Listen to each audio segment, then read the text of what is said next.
ಮಾವಿನಕಾಯಿ ಮಿಡಿದು ಉಪ್ಪಿನಕಾಯಿ ತಿನ್ನೋದು ಕಲ್ಸಿರೋದು ನಮ್ಮ ಅಕ್ಕ. ನಾನು ಈ ಸಲ ಫಸ್ಟ್ ಟೈಮ್ ಉಪ್ಪಿನಕಾಯಿ ಹಾಕ್ಲಿಕತ್ತಿದ್ದೆ. ಅದ್ರ ಸಂಬಂಧ ಮಿಡಿ ಮಾವಿನಕಾಯಿ ಉಪ್ಪಿನಕಾಯಿ ಹಾಕಿದ್ರ ಆತಂತ ಡಿಸೈಡ್ ಮಾಡಿದೆ. ಭಾಳ ರುಚಿ ಆಗಿತ್ತು. ಅದಕ್ಕೆ ಈ ವಿಡಿಯೋ ನಿಮ್ ಸಂಬಂಧ. ಮಾವಿನಕಾಯಿ ಮಿಡಿ ಉಪ್ಪಿನಕಾಯಿ ಮಾಡ್ಲಿಕ್ಕೆ ಗಿಡದೊಳಗಿರೋ ಎಲ್ಲಾ ಮಿಡಿ ಮಾವಿನಕಾಯಿನ ಹರಿದು ಸ್ವಚ್ಛಗ ತೊಳೆದು ಅದ್ರೊಳಗೆ ಒಂದ್ ಸ್ವಲ್ಪ ನೀರ್ ಇರ್ಲಾರ್ದಂಗ ಚಲೋ ಹೊತ್ನಾಗ ಒರೆಸ್ಬೇಕು. ತೊಳಿಬೇಕಾದ್ರೆ ನಾನು ನೀರೊಳಗೆ ಸ್ವಲ್ಪ ಉಪ್ಪನ್ನು ಹಾಕಿದ್ದೆ. ತೊಳೆದಿರೋ ಮಾವಿನಕಾಯಿನ ಒಂದ್ ಬುಟ್ಟಿಗೆ ಹಾಕಿ ಅದಕ್ಕೆ ಒಂದ್ ಬಟ್ಲ ಉಪ್ಪು ಹಾಕ್ರಿ. ಕಲ್ಲುಪ್ಪಿದ್ರೆ ಅದನ್ನು ಹಾಕ್ಬೋದು.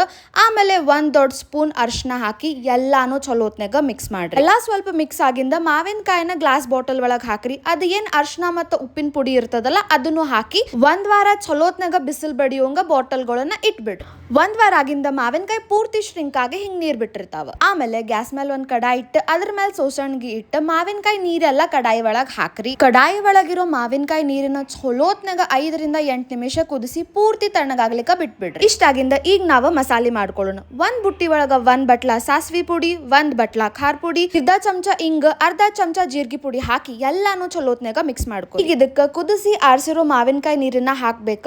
ನಿಮಗ್ ಕನ್ಸಿಸ್ಟೆನ್ಸಿ ಎಷ್ಟ್ ಬೇಕಷ್ಟ್ ನೋಡ್ಕೊಂಡು ನೀರ್ ಹಾಕೊಂಡ್ ಎಲ್ಲಾನು ಚಲೋ ಹೊತ್ನಾಗ ಮಿಕ್ಸ್ ಮಾಡ್ಕೋರಿ. ಈಗ ನಮ್ದು ಮಸಾಲೆ ರೆಡಿ ಆಗದ. ಇದಕ್ಕ ನಾವು ಶ್ರಿಂಕ್ ಆಗಿರೋ ಮಿಡಿ ಮಾವಿನಕಾಯಿ ಹಾಕಿ ಎಲ್ಲಾನು ಚಲೋ ಹೊತ್ನಾಗ ಕಲ್ಸಿದ್ರ ನಮ್ದು ಮಿಡಿ ಮಾವಿನಕಾಯಿ ಉಪ್ಪಿನಕಾಯಿ ರೆಡಿ ಆಗ್ತದ. ಬೇಕಂದ್ರೆ ಇದಕ್ಕ ಸಾಸ್ವಿ, ಜೀರಿಗೆ, ಕರಿಬೇವದ ಒಗ್ಗರಣೆ ಹಾಕಿ ಇನ್ನೊಂದ್ಸತ ಚಲೋ ಹೊತ್ನಾಗ ಮಿಕ್ಸ್ ಮಾಡಿ ಮಾಡಿಟ್ಕೊಂಡಿರೋ ಎಲ್ಲಾ ಉಪ್ಪಿನಕಾಯಿನ ಗ್ಲಾಸಿನ ಬಾಟಲ್ ಒಳಗೆ ಹಾಕಿ ಚುರು ಚುರು ಬಿಸಿಲೊಳಗೆ 3 ದಿನ ಬಿಟ್ರ ನಮ್ದು ಮಿಡಿ ಮಾವಿನಕಾಯಿ ಉಪ್ಪಿನಕಾಯಿ ಪೂರ್ತಿ ಆಗಿ ರೆಡಿ ಆಗಿರ್ತದ. ಭಾಳ ರುಚಿ ಅದ, ಮಾಡೋದು ಈಸಿ ಅದ. ನೀವು ಟ್ರೈ ಮಾಡ್ತಿರಲ್ಲ.